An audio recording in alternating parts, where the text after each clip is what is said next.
So in this lesson, we're going to talk about pre-qualifying your leads for the discovery call. Okay.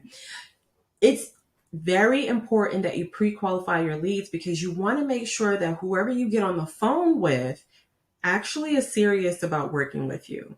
Okay. They're not here just trying to vet your process and, take up your time.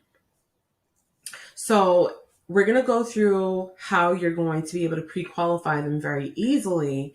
Once you find your client on LinkedIn and you message them and you start building that relationship, you want to invite them into your calendar to book with you on your calendar. And you can name it business strategy session, strategy session. I would stay away from the words discovery call because that can be scary, but you can write discovery call too. That might be another way of subliminally pre-qualifying your leads. If they're not willing to have a discovery call, maybe they're not a good fit. But I usually stay away from those words because it makes people think of higher rates and scares them off before they even have opportunity to find out if what you're offering is going to help them. So I use Calendly. And in Calendly, you can get a free account or you can get the pro. I use the pro, but the free account does the same thing. It doesn't do the same thing, but it does allow you to add questions. You get up to 10 questions.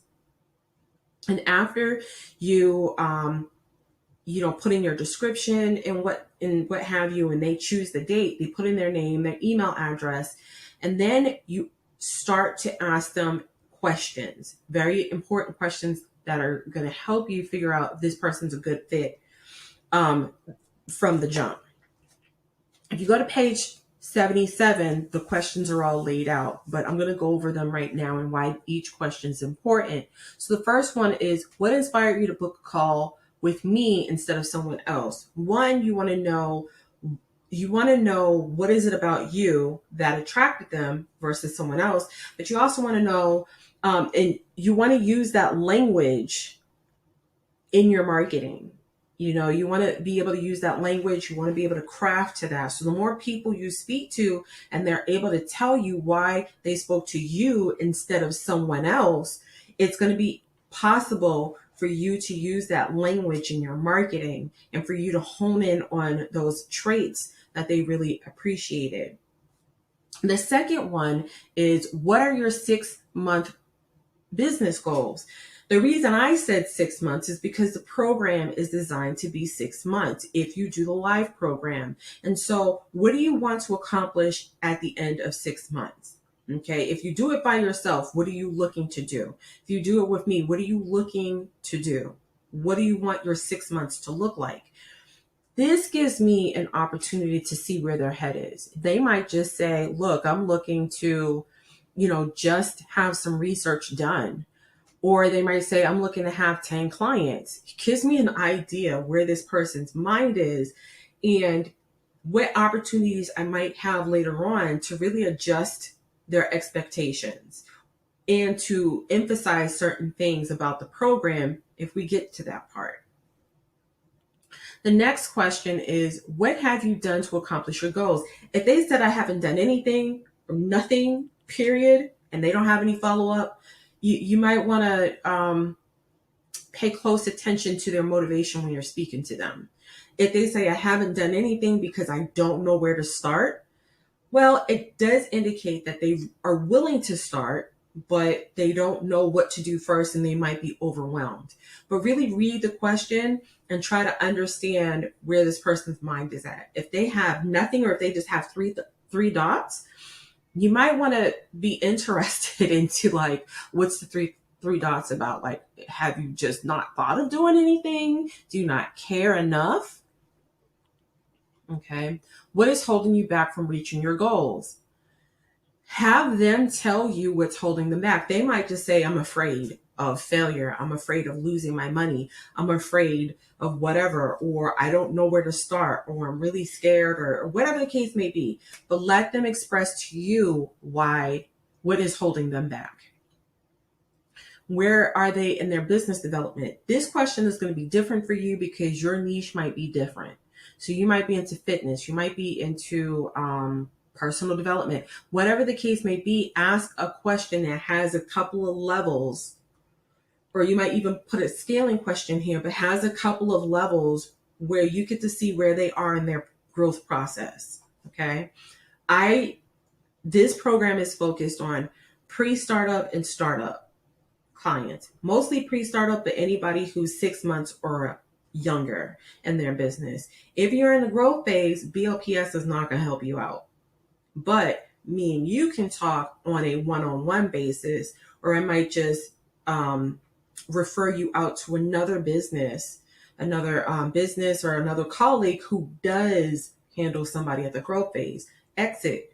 Again, I would refer you out to somebody who handles clients at the exit phase. How committed are you to reaching your goals? Now listen, if they have anything under a 4, don't waste your time. Okay? If they're undecided, if they're 2, if they're 1, don't waste your time. Refer them to one of your other programs and services that you have that doesn't require your time and that it's not costing them a lot of money. But you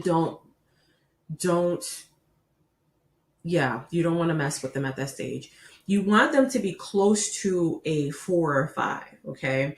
If you're on a scale of 1 to 10, you want them to be at an 8, at least an 8. A 7, but an 8 is good. An 8 is saying like, I really want to do this. I just don't know how. I'm afraid. There's something holding them back, but it's a short leap from an 8 to a 10 than it is from a 7 to a 10. You see what I'm saying? So you want them to be at the end closer to the very committed. If they're not saying they're committed or completely committed or totally committed, then refer them to another service that you have. Are you ready to make a financial and time investment in your personal and business development if the opportunity is right? So the first part of this question is asking them, are you willing to figure out how you're going to pay for the service? And are you willing to spend the time to do the work? Yes or no? And then the second part of the question is if the opportunity is right. This acknowledges that, listen, this person may not be ready to make that financial investment because the opportunity isn't right. They don't want to do that. They don't, and it kind of gives you a glimpse into their future objections, okay? If they say, nope, I am not ready to make a financial or time investment, if the opportunity is right, you got to decide if you want to go forward with the call. If you do go forward with the call, make sure your sales game is on and make sure you listen, because you're going to run up against some objections. Definitely run up against some objections, and it's going to be stronger because this person already told you no. Provided the opportunity is right, is there anyone you may have to speak with before making a commitment? One of the objections that people have are, I need to speak to my spouse. I need to speak to my parents. I need to speak to someone else.